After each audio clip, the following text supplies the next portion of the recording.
The spotlight burned hotter on Dorothy Dandridge than on anyone else in 1,950 Seconds Hollywood. Her beauty was mesmerizing, her presence magnetic. When she smiled, the world seemed to pause. But behind that perfect image was a woman standing alone on a stage built to never truly belong to her. She was the first black actress ever nominated for an Academy Award, a title meant to open doors, yet it only revealed more locks. Every step she took into fame came with whispers behind closed doors, rules she wasn't allowed to break, and a silence she was forced to keep. No one knew then that the same light that made her shine would one day consume her. Because in Hollywood, where dreams are sold like smoke and mirrors, her story wasn't written in gold, it was written in pain, and erased in silence. They called her a star. But the truth is, Dorothy Dandridge was a warning. Dorothy Jean Dandridge was born in Cleveland, Ohio, in 1922, a child of the Great Depression and of dreams too big for her world to hold. Her mother, Ruby, was an actress herself, and from the moment Dorothy could walk, she was trained to perform first on the small stages of traveling shows and later under the unforgiving glare of Hollywood lights. In the 1,940 seconds, she sang in smoky nightclubs, her velvet voice weaving through the air like jazz itself, smooth, sultry, and aching. But it was her role in Carmen Jones, 1,954, that changed everything. The performance was electric, earning her an Academy Award nomination, the first ever for a black woman. For a fleeting moment, Dorothy Dandridge was not just a star. She was the symbol of possibility. She was elegance. She was defiance. She was history in motion. But behind the red carpets and flashing cameras, something was unraveling. Hollywood adored her face, yet refused to see her humanity. And so the question lingers. What happens when the world lets you touch the stars only to take away the sky? Dorothy's childhood was a quiet rebellion against the limits set for her. Born into a segregated America, she watched her mother, Ruby Dandridge, fight for scraps of recognition in an industry that refused to give black women a voice. Dorothy learned early that to be seen, she would have to shine brighter than anyone else and never let them see her break. She began performing as part of the Dandridge Sisters, a trio that toured the country through the harsh years of the Great Depression. On stage, she found something close to freedom, an audience that forgot, for a moment, the color of her skin. Her beauty drew eyes. Her voice held them captive. When Hollywood finally came calling, it wasn't ready for her. She appeared in small, typecast roles, the exotic dancer, the background singer, the woman who could never be the lead. Yet Dorothy refused to vanish into the backdrop. Then came Carmen Jones. Dressed in crimson, she didn't just play a character, she was the character. Sensual, powerful, untamed. The film exploded, and Dorothy Dandridge became the name everyone whispered in awe. She had crossed the line they said could never be crossed, a black woman at the very center of Hollywood's golden dream. But in that golden moment, the shadows had already begun to gather.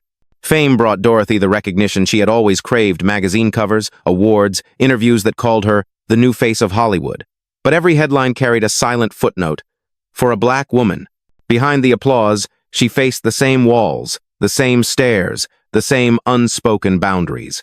She was invited to the parties, but not allowed to stay too long. She could perform in the grandest hotels, yet forbidden to swim in their pools. Hollywood had crowned her its goddess, but only within the lines it drew for her.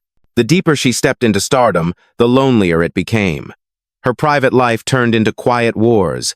Rumors swirled about her relationships with white men, particularly director Otto Preminger, a love that defied the social rules of the 1,950 seconds.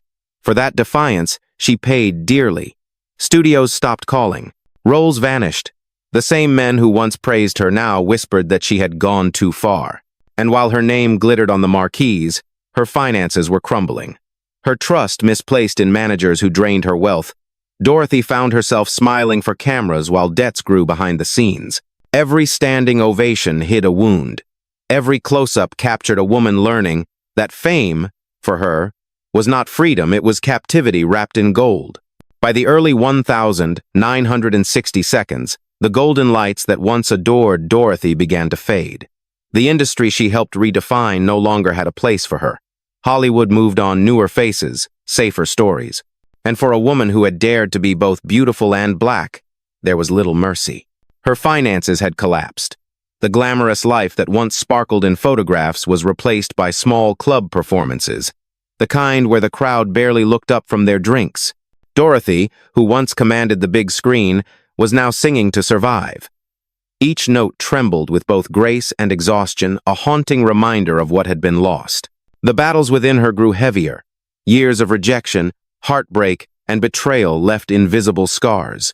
Yet in public, she wore that same radiant smile, as if pretending could make the pain disappear. In September 1965, her story reached a turning point no one fully understood.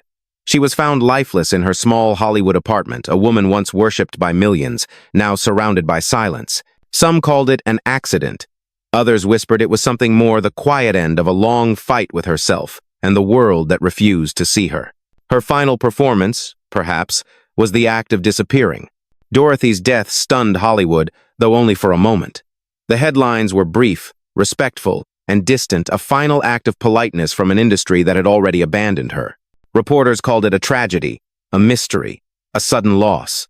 But beneath those words was something colder: indifference. She died with barely anything, left no mansion, no fortune, no entourage, only fragments of once glittering dreams. Friends spoke of how she had begun to rebuild, how she wanted to return to music, how she still believed there was time to rise again. But time, like fame, is cruelly selective. The funeral was small. A handful of faces from a world that had once adored her gathered in quiet guilt. Ruby, her mother, wept beside the casket of the daughter she had trained for greatness, a daughter destroyed by the very stage she was born to rule. No studio tributes, no grand memorials, just silence, the kind that lingers longer than applause. And yet, even as Hollywood turned the page, her absence became louder than her presence had ever been. Dorothy Dandridge had vanished, but her shadow remained, whispering a warning to every dreamer who dared to step into the light. For decades, Dorothy Dandridge's name was a ghost in Hollywood's memory, mentioned briefly, then forgotten again. But history has a way of circling back to its silenced voices. In the late 1990 seconds, her story returned to the screen through introducing Dorothy Dandridge, where Halle Berry stepped into her skin and reignited the fire she left behind.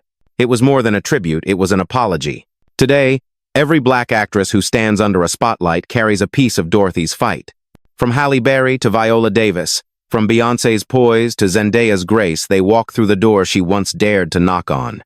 She didn't live to see her victory, but the echoes of her courage are everywhere. People re-watch Carmen Jones not just for the performance, but for the defiance behind every glance. That fiery stare, that trembling voice, they were not just acting.